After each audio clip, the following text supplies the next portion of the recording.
So today we're going to talk about different feeds and different feeding styles. So there are a few producers out there that are really recognizable people that you would probably know on any given day.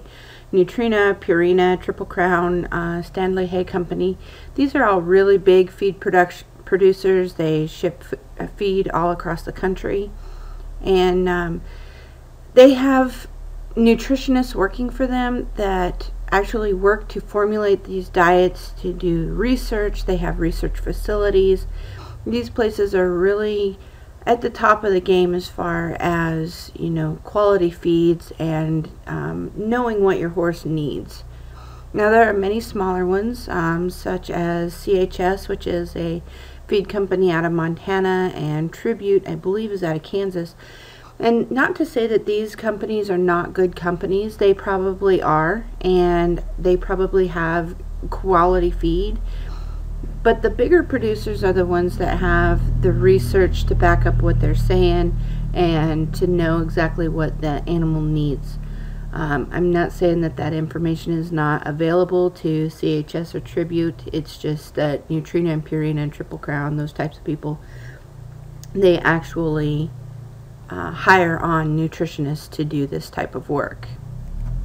Alright, so what is a feed? It is a produced and packaged type of meal containing the necessary nutrients to keep a horse healthy, but is only a supplement to forage unless it is stated otherwise. And the only time it's going to be stated otherwise is if it is a complete feed.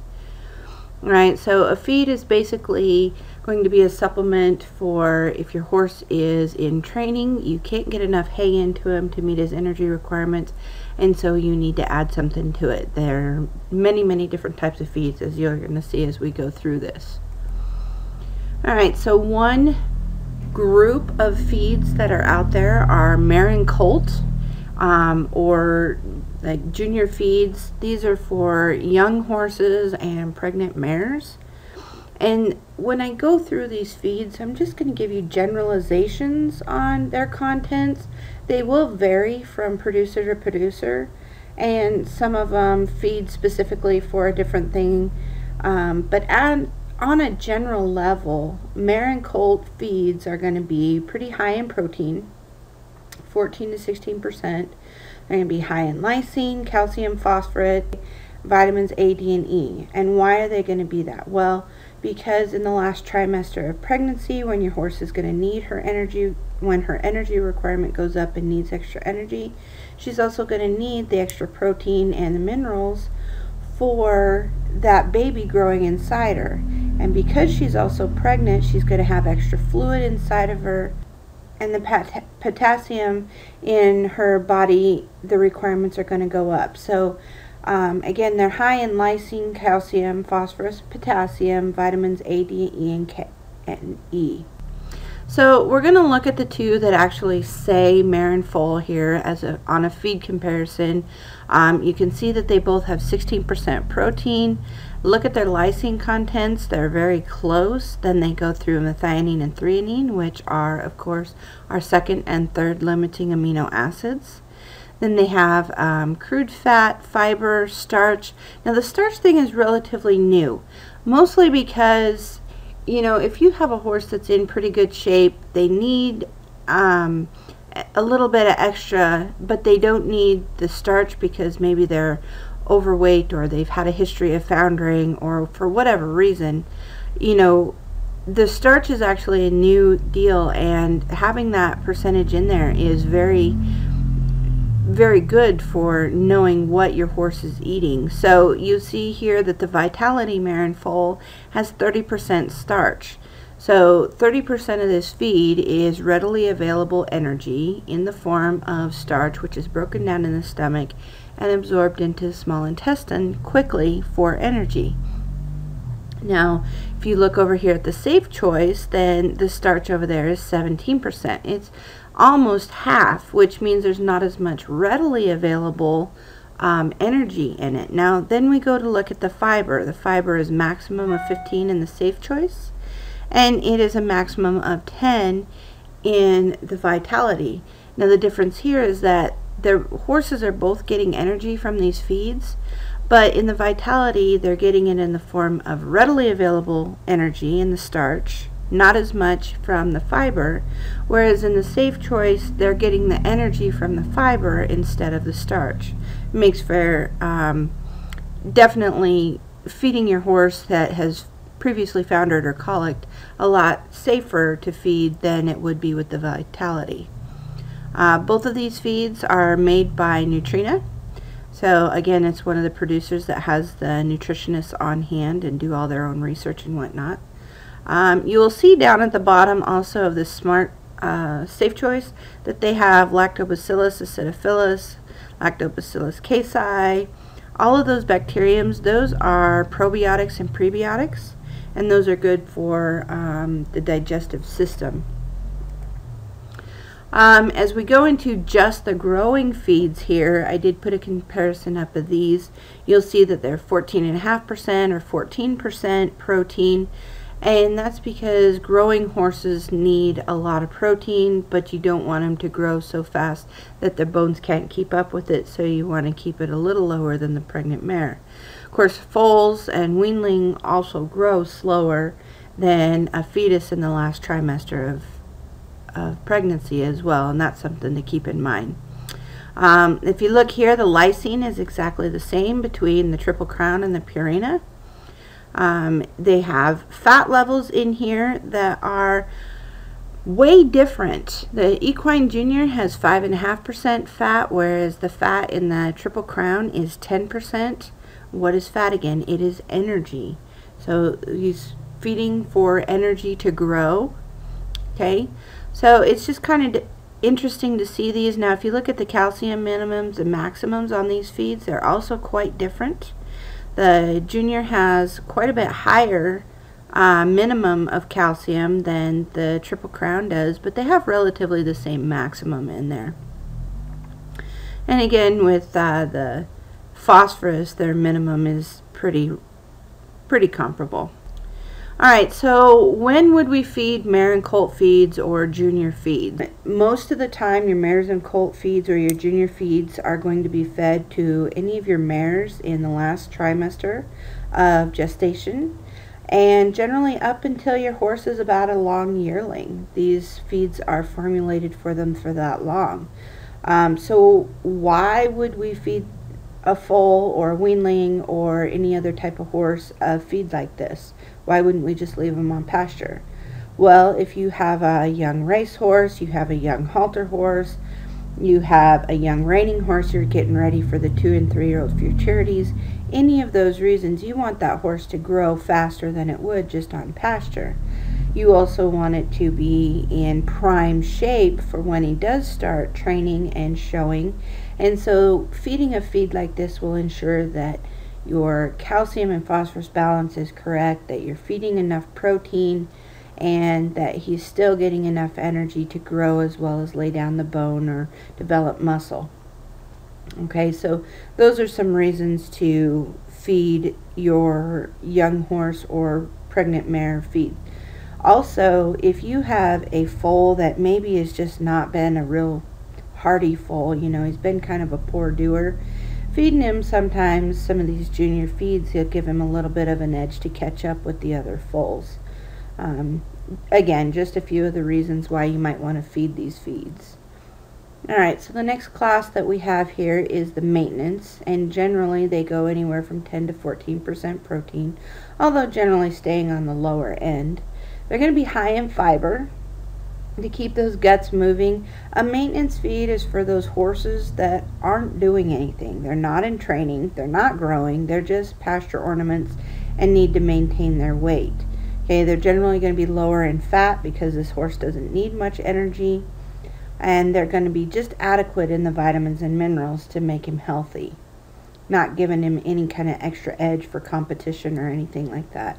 And as you can see here, we've got a lot of different choices for a maintenance feed. Another one that I didn't have on here would be your Rocky Mountain mix of corn, oats, and barley from Nutrena, but there's a lot of choices out there. Alright, so here I have the feed comparison between the Purina Omeline 100, the Safe Choice Maintenance, and the Triple Crown Total Life. which is basically an all-around feed. And you'll see that the protein goes anywhere from 12 to 14%, okay? And again, it gives you all of the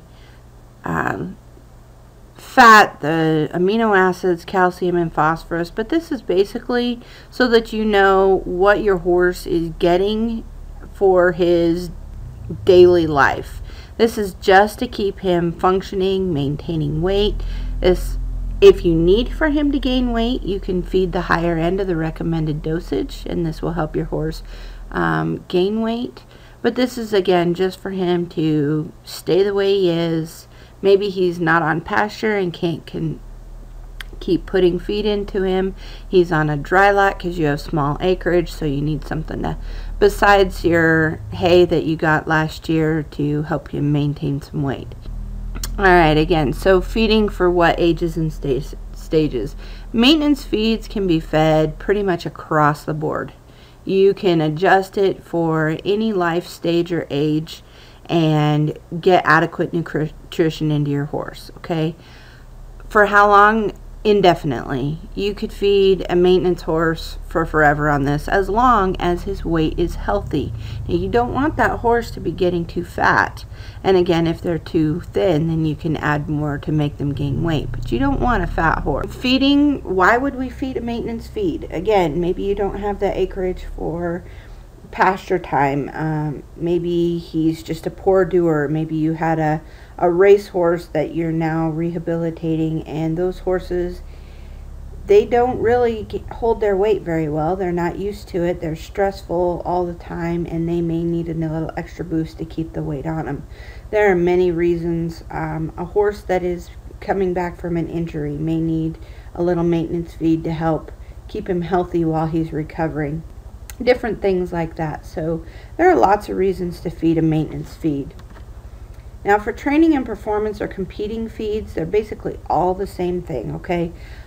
There are lots and lots of them, and this is a very, very small smattering of what is available. Purina itself has like 8 different performance feeds, and of course, Triple Crown, you can see there, has 2. It is one of the biggest markets for feeds, is those for your performance horses, okay? These are going to be generally 12 to 14% protein. They're going to be high in fat because generally you are feeding these feeds to meet the energy requirement of your athlete, okay? They're going to have a lot of carbohydrates. They're going to have the amino acids to promote healthy muscles, as well as all of those hormones and carrier proteins and everything else that amino acids make up. They're going to be high in minerals and electrolytes because your horse is going to be sweating a lot when he's working and you need to replace those. And they're going to be high in vitamins because, as we saw before, those vitamins are cofactors for hormones and processes, and they need a lot of those vitamins in order to make those processes work. So on our feed comparison here, sorry about that, I put Safe Choice Perform, Omeline 500, the Triple Crown Training, and then the Omeline 200. Now let's look first at the 2 Omelines from Purina. They have a different protein level, 12 and 14. Their lysine is pretty close to the same, but their fat is so much different. You know, the fat is 2% different. Now, we think 2%. Well, that's not a whole lot unless you're talking about, you know, an extra 100 kilocalories a day, and then that's a lot for your horse, okay? Your calcium and phosphorus is pretty much the same for both feeds. Your fiber is a little different in both, being 7.5 and then a 9. So you want this horse to be getting a little extra energy from the fiber. And you'll see on the bags here between the Omelines, one has a barrel racer on it, and the other one has an eventer on it. Now the difference between these feeds right here is going to be your fiber and your fat level. And what the difference for this is that generally the Omeline 200 is used for horses that are in sprinting type disciplines. Okay, and then the 500 is going to be for those who are more in the endurance disciplines. Okay, because it's higher in fiber and higher in fat. Those are energy sources that need to be broken down and then used, so the energy is more of a sustained level, whereas in the Omeline 200 it's going to have more starch, which is used quickly and available quickly. Alright, so then we have our Safe Choice and our Triple Crown as well. As you see there, 13%, 14%, so anywhere from 12 to 14% for your performance feeds. I like the way the Safe Choice also adds the probiotics and prebiotics just for digestive efficiency in your horse. It's a pretty cool deal. They've had a lot of research out on that.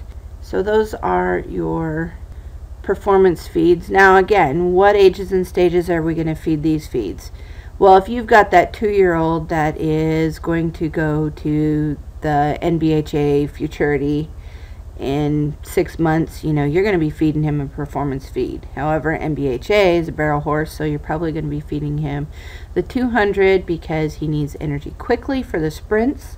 Whereas if you have a 10-year-old Hanoverian that is your Olympic event horse, you're probably going to be feeding him one with the higher fiber and fat content because he's going to be needing that for his 10 miles across the cross-country course. Okay, so for the performance feeds, you really need to pay particular attention to what kind of speed does your horse need the energy at. Is it a sprint? Is it an endurance thing? How long can you feed them? Well, for as long as they're in training, or unless they have a problem with the feed, like an allergy, then maybe you need to change. But pretty much for as long as they're in training, you can feed these feeds. Again, you want to make sure that they're at a healthy weight, so if your horse is getting fat, you need to back off on the weight. Basically, the reason we feed a performance feed is to meet the energy requirement of your athlete. That is the most basic reason. 9 times out of 10, if you have an athlete, you cannot get enough energy into him with your hay alone, so you need to add a performance feed. So our senior feeds are pretty cool. Some of these are complete, some of these are not, and they generally run 10 to 14% protein. They're going to be very high in fiber, higher in fat because some senior horses have a harder time keeping weight on. They're going to be highly digestive because senior horses' digestive efficiency goes down after about year 18. And generally it's going to be a loose pellet. It's not going to be real packed because those real packed pellets are hard. If they don't have any teeth, they won't be able to eat them. So you have a loose pellet that even if you have an old gummer, he can break them apart and easily digest those. Alright, so senior feeds are specifically formulated for those horses that are not doing well. They're over the age of 18, maybe need a little boost, or maybe they've had some digestive problems. Even a young horse that, say, has had a parasite problem and has had his guts torn up by parasites, these are really great feeds to feed them because they are highly digestible, and it's going to help make those guts get better.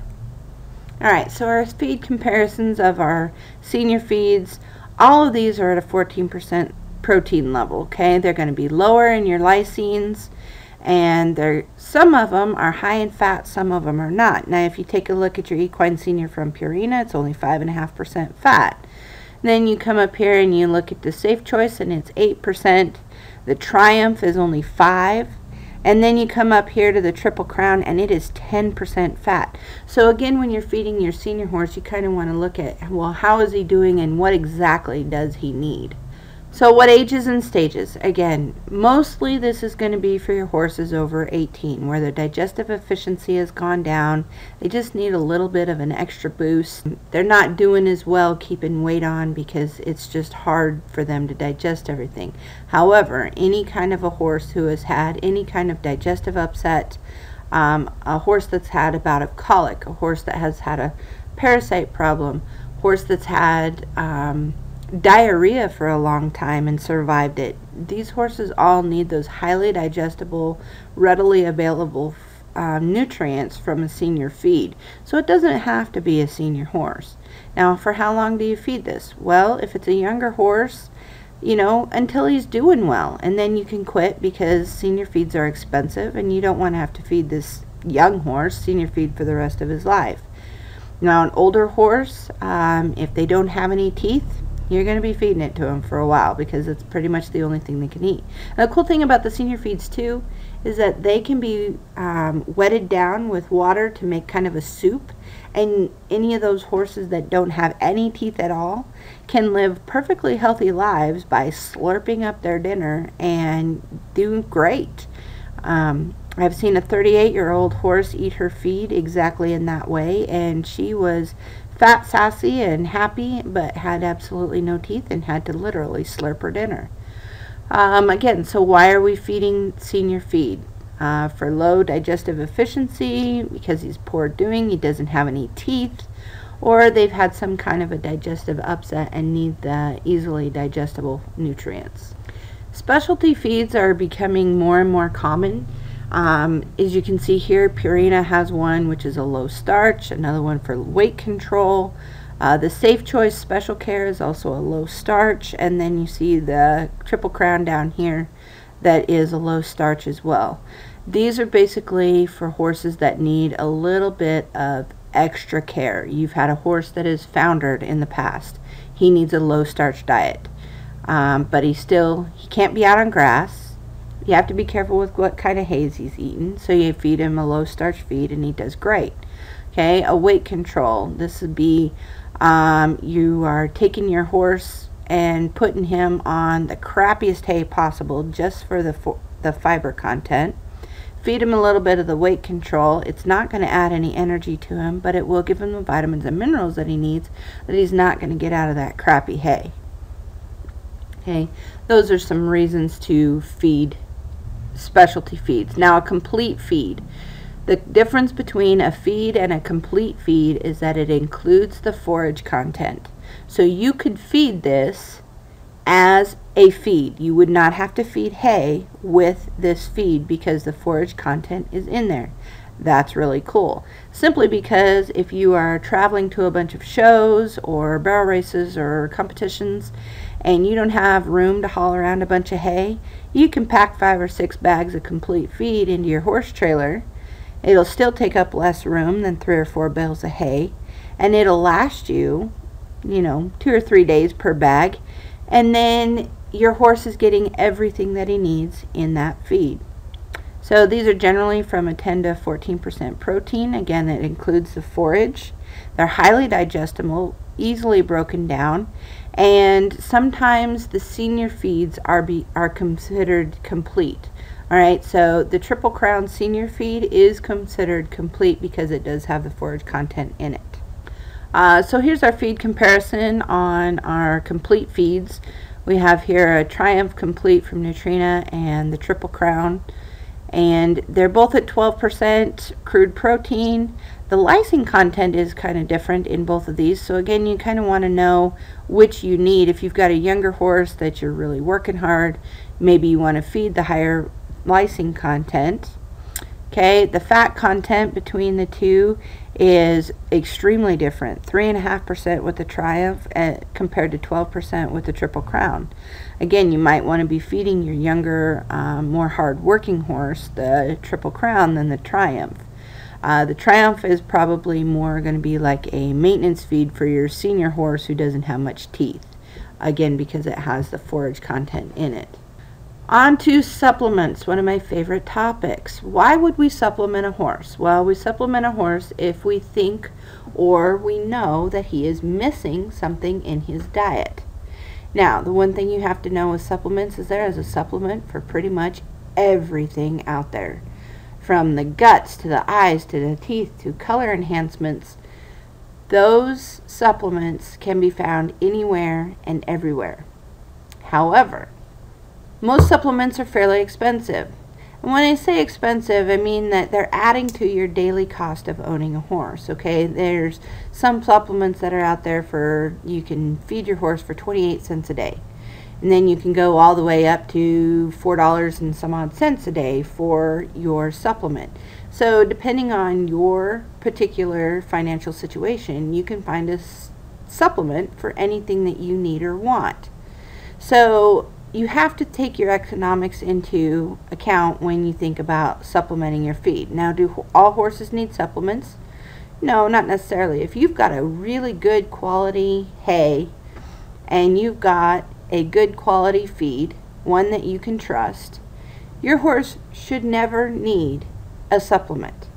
Now, if he is really working hard and his joints are breaking down, maybe starting to show some arthritis, okay, joint supplements are definitely valid. If your horse has terrible feet, maybe he does need a boost of biotin for his hooves. This is all something that you should take into account with your veterinarian's input, because he or she is going to be able to tell you whether or not adding a supplement is going to take care of this problem. You could just be throwing your money away for nothing. Now, there are some risks with supplements, okay? There is no guaranteed analysis on your supplements. They have an ingredients list. They don't have to have a guaranteed analysis. They are not regulated by the FDA. So they could say that they have 10% protein in there when all they actually have is 2. There's no way to tell for sure what they have in there. You may be buying a joint supplement with glucosamine and HA or MSM in it, and it says it has 10,000 milligrams of glucosamine, 7,500 MSM, and 10,000 of the HA. Okay, HA is very expensive, so if you're buying the supplement for 20 bucks for a 60-day supply, chances are you're not getting this amount of HA that it says that it's giving you. So that is one of the risks of supplements, is that they're not regulated. They do not have to have what they say they have into them. Now, there is one I will talk to you about, which is Platinum Performance. This one is actually put out by veterinarians and nutritionists who are hired by veterinarians to put together this supplement. Platinum Performance is regulated by American Association of Equine Practitioners, the AAEP, and Platinum is actually regulated by the veterinarians who have come up with this product, okay? They have spent years and years and years researching the different things for supplements, and it is the only one that is veterinarian approved. That is something that you might want to think about. Now, I'm not going to lie to you. Platinum is expensive, but they can choose to be because they are the only one that is regulated by any kind of an association, and it is the only one that has been seriously researched by veterinarians and nutritionists. So there's my advertisement for the day. If you're going to choose a supplement, I would seriously consider Platinum over any other brand. Alright, so on to feeding practices. There are 3 different types of feeding practices you can choose to do with your horse. You can do free choice. You can meal feed them, or you can give them a combination of both.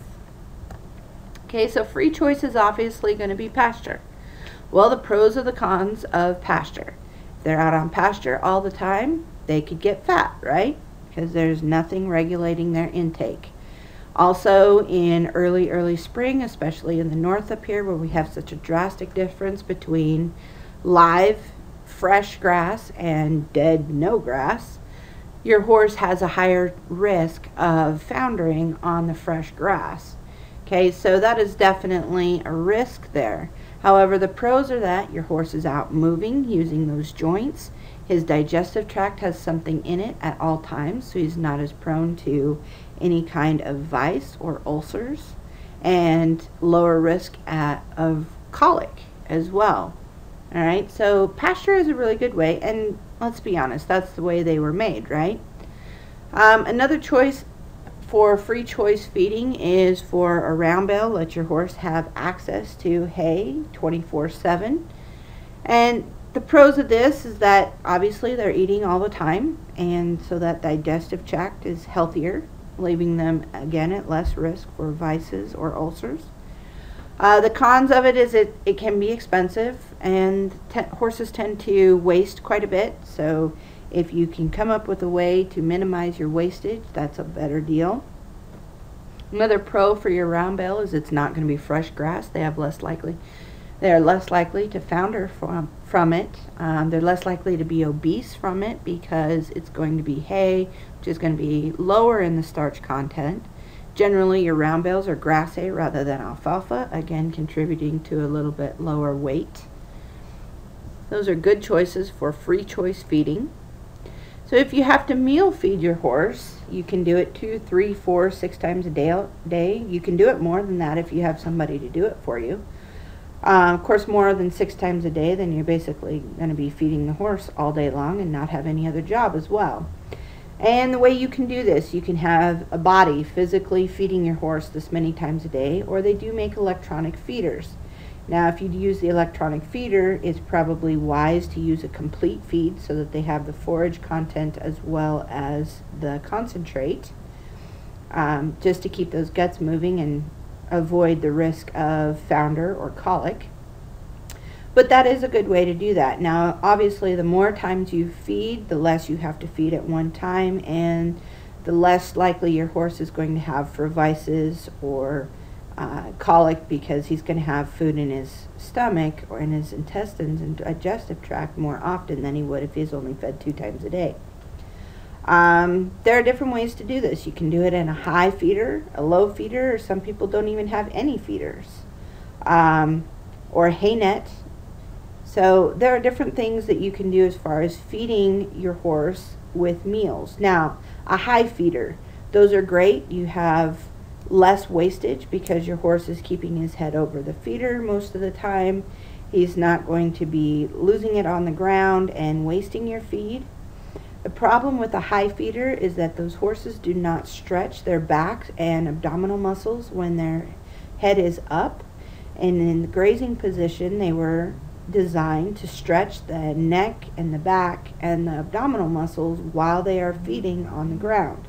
So in a high feeder, if they're fed that way all the time, the horse is not able to stretch those muscles. Now, if you have a low feeder, you're obviously getting those muscles to stretch, which is great, but you have a greater chance of your horse moving his head out of the feeder and wasting some of your feed. The other risk you run with a low feeder is a horse getting his leg stuck in it, or getting him to poop or pee in a low feeder, and then you have that to worry about as well. But again, they both have pros and cons. Now, a no feeder is obviously going to be on the ground, so he's stretching. There is going to be wastage because he's not going to get all of it, and if he does, he's going to be eating dirt or rocks or sand or whatever else is on the ground, and that can be risky, leading to sand colic. No feeder is also risky in that if you just feed on the ground, he can poop right in it. He's going to more likely have a parasite problem because he is eating off of the ground where he has pooped before, and parasite larvae can live in the ground for forever until it freezes really hard. So it is a little bit risky to feed without a feeder. Now, if you do have a feeder, one thing I want to caution you is do not use an aluminum feeder. Aluminum flakes off and your horse will ingest that aluminum, and that interferes with copper uptake in your horse, which leads to a lot of problems inside the body, some of which are with your bones. So if you do have a feeder, make sure it's wood or rubber or plastic and not aluminum. Now I have here hay net and alternatives. A hay net is a good tool for having your horse eat. It's going to be high and low because you put the hay net up high so he doesn't get his foot through and get stuck in it and cause a big wreck. But it is going to drop out all of the leaves on the ground, and so he's going to stretch his head to the ground, get those leaves and whatnot. But again, he's eating off of the ground at this point, unless you have some kind of a catch pin, bin or feeder or something at the bottom to catch all of that. This way he's getting high and low, but you want to make sure that always with a hay net you have it up high enough that a horse cannot get his leg through. Now, as far as the alternatives, as you can see here in this picture, that this is called a portagrazer, and this is designed to feed your horse the same amount as you would for meals, but it's designed to slow him down. He has to work to get his feed. The theory, keeping him busy, so no vices, and keeping a little small amounts of feed in his digestive system all of the time, virtually taking away your risk for ulcers and colic. It's kind of a cool little deal. I've never used it myself. There are a lot of people out there who swear by it, But I did want to bring it to your attention because it is something new, innovative, and could possibly take care of the meal feeding problems with your horse. Alright, so combination feeding. This is going to be, you're splitting the day some way, shape, or form. So maybe your horse is in a stall at night and you feed him a meal at night, and then he stands in the stall the rest of the night. During the day, he's out on a paddock or small pasture where he can graze during the day, or vice versa. In the springtime, when grass is really fresh, it's a better idea to put your horse out after 10 o'clock at night. Generally from 10 o'clock at night to 5 o'clock in the morning is when the starch content in the grass is going to be at its lowest. So it's a little safer to feed your horse at that time. So maybe he's out grazing at night and he's in a dry lot during the day, so he's not getting overweight. Okay, however you want to split it, then this is how we do the combination feeding. So he's got free choice for a few hours of the day, and then he's got a meal for the rest of the day. Now, you can do it different ways. You can do a stall, a dry lot, a paddock, a pasture, a round bale, any number of different ways to do combination feeding, and any of them are just as good as the rest. It is a better deal for your horse to do combination feeding where he has some time for free choice, simply because it does reduce your risk of colic and the vices as well. Now, this cool little structure I have here in the picture, again, is a new and innovative way of feeding your horse. I'm not quite certain why they have this feeder with hay out in the middle of this beautiful pasture, but that's beside the point. The cool thing about this is it is called a clean pipe structure, and it is specifically for free choice feeding round bales, and it's supposed to minimize the wastage from your horse, and with the pipes there to keep them from just going at it with huge mouthfuls, it's supposed to slow them down a little and save your hay. But, I mean, hey, it works here, right? He's eating some of the hay and not the fresh green grass, and that could be considered combination feeding as well.